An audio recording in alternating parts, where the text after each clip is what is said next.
All right.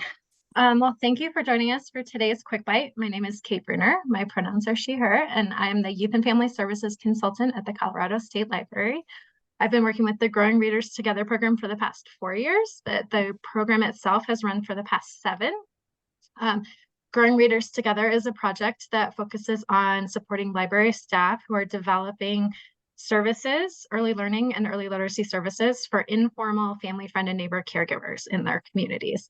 And so this year, we are really lucky to have some of our Growing Readers Together libraries featured in our Quick Bites series, and they are sharing the work that they've done to develop and improve their services, specifically for these informal child caregivers in their communities. So today we have 2 wonderful folks from the High Plains Library District, and we are going to hear from them about all the work they've done. So Kristen Jardine is our children's librarian at the Erie Community Library branch of the High Plains Library District, and she's been involved with children's services for almost 10 years. And she does not care for glitter, but will occasionally allow it to save other parents from having to do so at home. So, and I'm right there with you. Yeah. And then Michelle is the children's librarian at the Link branch of the High Plains Library District, and Link stands for Library Innovation Center. She is starting her 26th year in the world of libraries, which is amazing, and just moved to Colorado. So welcome to Colorado, and is very excited to be working with young children and their families again.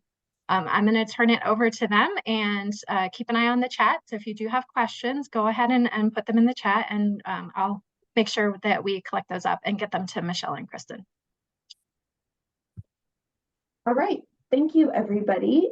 So we want to talk about how we used our Growing Readers Together, I'll probably say GRT, how we used our grant to focus on getting tools for early literacy into the hands of caregivers and the lessons that we learned throughout the process. So first, many of you may not be familiar with the High Plains Library District, and it's an interesting library district. We are a special taxing district, and we cover most of Weld County, but there are some exceptions. Some of you may know that Windsor, for instance, has its own library district. And also, I'm the librarian at Erie, and Erie is half in Weld County and half in Boulder County, which, if you've paid attention to the news much, you may realize that those 2 counties are often diametrically opposed. And so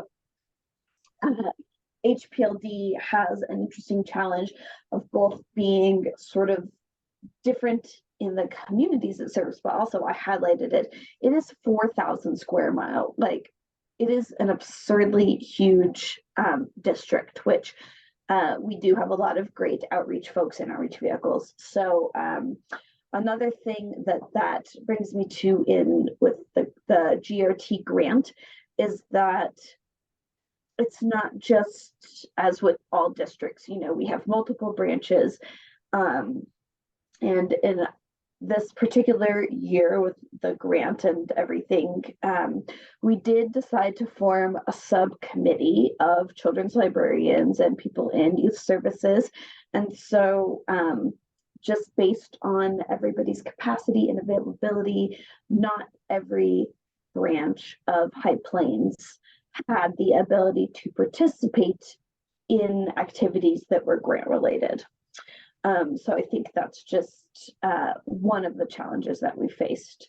Now, in talking about the kids that are in our area, looking up the statistics, I haven't done so in a while, and it was a bit startling because Erie is kind of a commuter community that feeds into Boulder. A lot of people in tech.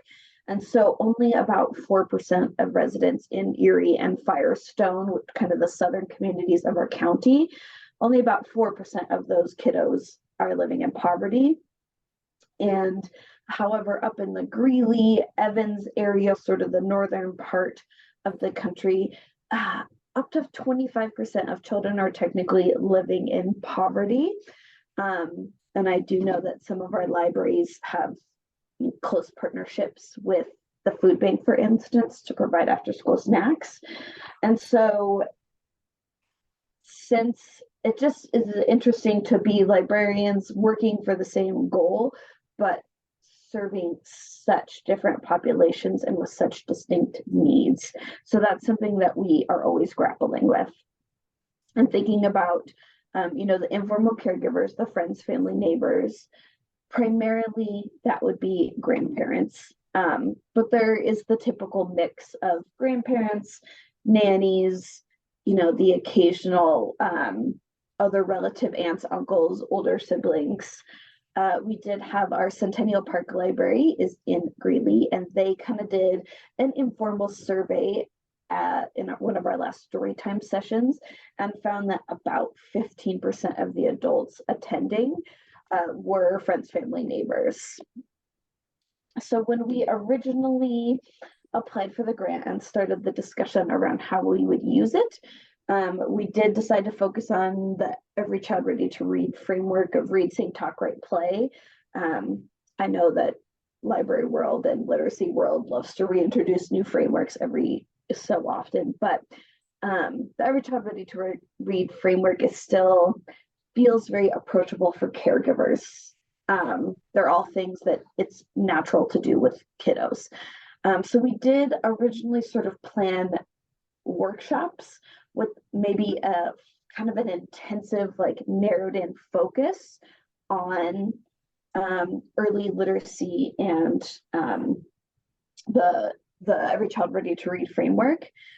But as we evolved in our discussion, we kind of shifted from that.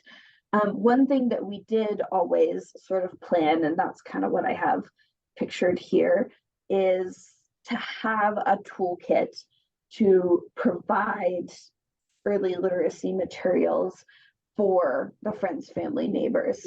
So that part never shifted. We always kind of felt like we can give them items to help facilitate Every Child Ready to Read practices, and of course books. Here's my table full of books. So we did adjust a bit as we went on, but the goal was always to make sure that people who are interacting with children, whether they are doing so and getting paid like a nanny, or whether they're grandma and grandpa hanging out, everyone who's in that child's life has the tools necessary to practice early literacy for them. So I'll pass off to Michelle now, and she'll kind of share more about the implementation of our grant. All right, so we decided to move away, as Kristen said, from the formal workshop to a playdate cafe. And it was informal in the sense that families were first come in, have a seat, find a spot that you like. We had lots of interactive manipulatives and toys, age appropriate for the children to play with. We had the coffee, tea, snacks, and the table with the books and the early literacy kits. And it was amazing to watch them. They just came in and knew exactly what to do. Kids know how to play, and parents know how to let them play. And then to see the parents start talking and interacting.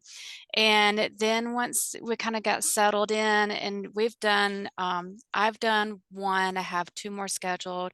Kristen's done 5, Far has done 4 or 5. She's doing them every week. Centennial Park they're doing a renovation that'll come up later in one of our challenges. But each of us have our format a little different, but the key is get them in the door, let them feel welcome, and then go through their early literacy toolkit that they have. And we created it's not quite a binder, but it's a set of materials based around Every Child Ready to Read. Play, sing, talk, write, and read. And so there's a sheet of what does this look like at home with the caregiver. And then inside of their bag was an item that went right with what was on the sheet. And so I started by, I said, you're not going to remember much of what I say to you, and that's okay. That's why we have these flyers, these pamphlet ready for you to take home. And we pulled out the items. We had a set of binoculars, so you can play I Spy. We had the Play-Doh as part of the writing and those fine motor skills and doing letters, talking about the shapes. We had the egg shakers and the scarves for the singing. And those that are regular for story time, they knew just what to do with those. We had the car for play. And then the last item, Kristen, help me remember. We had the binoculars, Play-Doh, shakers. Oh, the I'm missing cube. one. The cube, the cube. So, you know, the little cubes, I wish I had my set with me, but you can insert pictures. And so we had some pre-printed for them to insert and how to use that. And then ideas to how to keep using the cube with the pictures with social emotional learning, matching rhyming sounds, put family pictures in it. So again, easy tools for them to take and use at home and in the story time room, depending on what the structure of our event was. And then having the table for them to select books. And that was great because we encouraged them, get a book for now and find a book for later. So as the child grows, they have another book at home. So that was a wonderful event. And it was nice because I saw for mine, I don't know, Kristen, for you, I saw families I hadn't seen from my typical storytime events, but they came for this. And that was quite interesting to see that difference of those didn't come for formal story times, but came for the Playdate cafes. All right, so Kristen, if you can go to the next one. So changes and challenges. As we mentioned, we early on decided to move away from the formal workshop to the informal Playdate cafes. And I think we'd all say that was a great decision to make, because having a formal workshop, I don't know that I would have had as many families come. I don't think I would have had my new families, and whether they're moms, grandmothers, nannies, sitters, neighbors, they need time to interact with each other. Parenting and caregiving is hard work, and having some time to sit and talk with other caregivers to feel supported and to have something to take home and know how to use it was great. And what we saw when they were playing was exactly what we talked about. They were talking about bigger, smaller, colors, counting. They were doing the alphabet. They were sharing. And for kids, playing is learning, and having that Playdate cafe fully supported that structure. There was the decision to move money from marketing and substitute librarians to more books. Putting books in kids' hands is huge. My background was schools, and we started offering kids books over the summer to read, so we needed the research to back it up. Simply giving kids the opportunity to choose 5 books to read over the summer had as much or more impact than sending them to summer school. So we know putting books in kids' hands, having the books at home, makes a big difference. So I was very happy that we shifted the money to more books. And then the grant was to focus on friend, family, and neighbors, but rather than only exclusively targeting that group, we made it all inclusive. We did it in our marketing for friends, family, and neighbors, grandparents, nannies, sitters, neighbors, and parents. Please come, all are welcome, because everyone's going to have an impact for that early literacy in the home environment. And if it's the parent that came, hopefully they went and shared it with their caregivers in that child's life. And then some challenges. One of our branches, Centennial Park, is undergoing a renovation. And so hers are being delayed a little bit, but we'll definitely meet that November 30th deadline. We do serve a high population of Spanish speakers, and finding titles available in that wide range is difficult. We all understand that. So we ordered as much as we could find as available. And then finding ways to identify who's a grandparent, who's a neighbor, who's the parent, who's a nanny, who's a sitter. You don't want to be exclusive, and you don't want to call people out. So how do you do that in easy manner. Kristen had a great way. She had a large sticky. You can see the picture there. And they did colored dots or put the dot in their correct quadrant. I did simple raise of hands and did a count. I had registration, but you have people that show up that don't register. So I don't know that we would capture everything through a registration type model. And then, and we had a slight miscalculation in our budget when we were going through, so we had to redo our budget. So I think that's, you get excited and you start spending money and then you're like, oh, but this has already been spent. So we had to regroup a couple of times for that, but good challenges, great We problems figured to have. as librarians, no Yes. one expected our math to be perfect. But we got it. We got it done. We're fine. We got there fine, Yeah. but Let's see. Then our next slide, what we've learned. Less is more. I think we did reach more friends, family, and neighbors in a casual play date rather than a formal workshop. I would not be surprised if many of us find a way to keep including these weekly, monthly, or special events because they've been well attended and very well received. We have said, you know, with each one that these are grant funded. We're not going to have all the goodies every time, but I think just them having time to be together. And then we can always include those early literacy skills in our interaction with the families.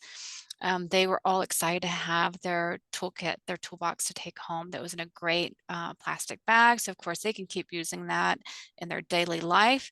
And having them, you know, they can do the egg shakers and the scarves and the I Spy with the binoculars and the Play-Doh, the cards, all of it. They can take it home and do that without having to remember what it was they used in story time or go find it or purchase it, which isn't always an easy thing. And then as Kristen said at the beginning, we are a very large, diverse library district. Some have a lot of stay-at-home moms and dads, so their Twinkle Baby story times are full. Some of us have very typical working families, working 1, 2, 3 jobs. So getting them in for some of the infant and toddler story times, or you know, during any of those during the week, it's difficult for them.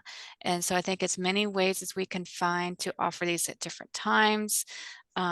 Be all inclusive. Again, anyone that comes in and is interacting with that child and taking those tools home, it's a win-win. So we had Erie down near Boulder, Far, Centennial Park, and Link, which are all in Greeley. And then our outreach, because we do have a robust outreach program, and they've been doing these along their routes with different outreach services. So, but each of ours looks different because we all serve a very unique part of our population. all right, we're doing pretty good on the time actually. We are, but we are happy to answer any questions. I haven't been looking at the chat, but maybe I'll stop sharing. Yeah, please ask any questions of our presenters today if you have any while they're here with us. So if anyone does need to go, we totally understand. These are our quick bites, right? So, you know, just a quick 20-minute look, but they are available to stick around for a little bit if anyone has any questions. I haven't seen any in the chat yet. So. Ooh, I didn't know. I just read your comment that the net fishing approach. Yes, Mm-hmm. That's exactly. We were kind of like, well, we're cast it wide, right? And I was like, hey, if you're the parent, you probably have some of these things, but maybe you want to give it to someone who doesn't. Oh, well, and especially. Sorry, I was just going to say, just to add on to that, I think that a lot of times people don't identify as, like, we can't use the word, like, you can't ask somebody in the library, are you an FFN caregiver, right? They'll be like, no. Like, they don't use that term. They don't self-identify that way. Lots of folks, you know, grandparents or even neighbors or whatnot, don't necessarily identify as a early childhood caregiver, right? They don't think about it that way. I'm just watching my friend's kid for her a couple days a week, or I'm just watching my grandchild, you know? So, like having that broader, like sort of net fishing approach, like just increases the service you're providing for your whole community, like as well as like you can trust that you are reaching those caregivers. And I love the sticky dots, by the way. So I want to see if I can steal that picture from you with full credit. Please feel free to steal the sticky note, picture, idea, whatever. It is a nice way for me to gather data and or attendance of Yes, items. absolutely. Yeah. So Maria asked, what are some items to give for early literacy? She said she missed some of that. So we oh, sorry, go ahead, Michelle. Oh, sorry. So we did a set of handouts centered around read, play, write, sing, and play. I think I missed one. Anyway, but so we had the cube, the big soft cube where you can put inserts of pictures. We had the binoculars for I Spy, finding things. We had Play-Doh, the little Play-Doh tubs. We had the egg shaker and a scarf. I'm still missing one. And we had a little push car. Oh, the car.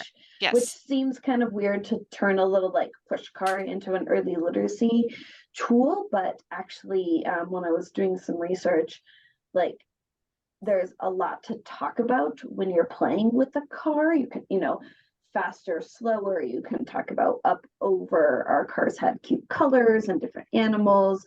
And I also kind of figured that like even if some of the kids might have been a little too old for that car, I knew that if you handed it to a 4-year-old, or more especially if you handed it to a 2-year-old and then said, oh, this is for that kid, the 4-year-old would immediately want to engage too. Just because children want what's not theirs. So I see a question that why we had the decision to have people keep the kits instead of having a kit that is checked out. Our physical spaces and our processes that are in place district-wide made the concept of having items that were that could be added to circulation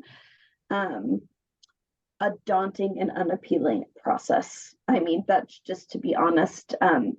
As children's librarians in a district, we aren't in control of a lot of the processes that are in place. And the way we circulate things like kits does present challenges on the patron side. And so making things check outable was sadly, I think, more of a barrier than it would have been a service. It is the obvious is that there was a limited number of items that could be used to give away to families with the event and everything. But just based on the way our current processes are set up, I have a feeling that most of the families who might benefit from checking out the kits would never bother doing it. So that's sort of a systemic issue that we just didn't have the capacity to get around. And I think them having it at home every day is huge. It's not like, oh, it's gone, let's take it back to the library, and then it's no longer in the home. When you've been really developing the singing with the shaker and the scarves and talking about how, the over, under, around, different colors, some of these families, they're not going to have a chance to go get those on their own. And in and out, checking in and out isn't realistic either. So I think the bigger impact is going to be having them in their homes permanently. And then if they have siblings they can share, if they have other kids they interact with, I think it'll have the bigger impact for those families.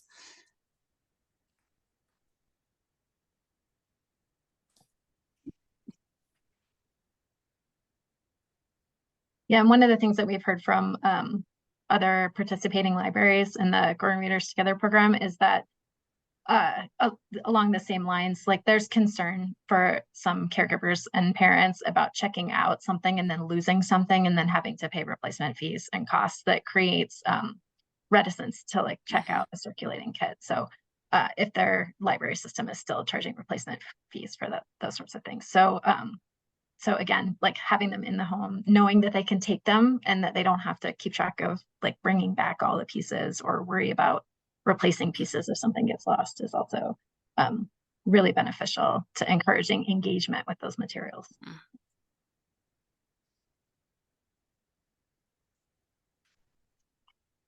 So any other questions for our presenters today?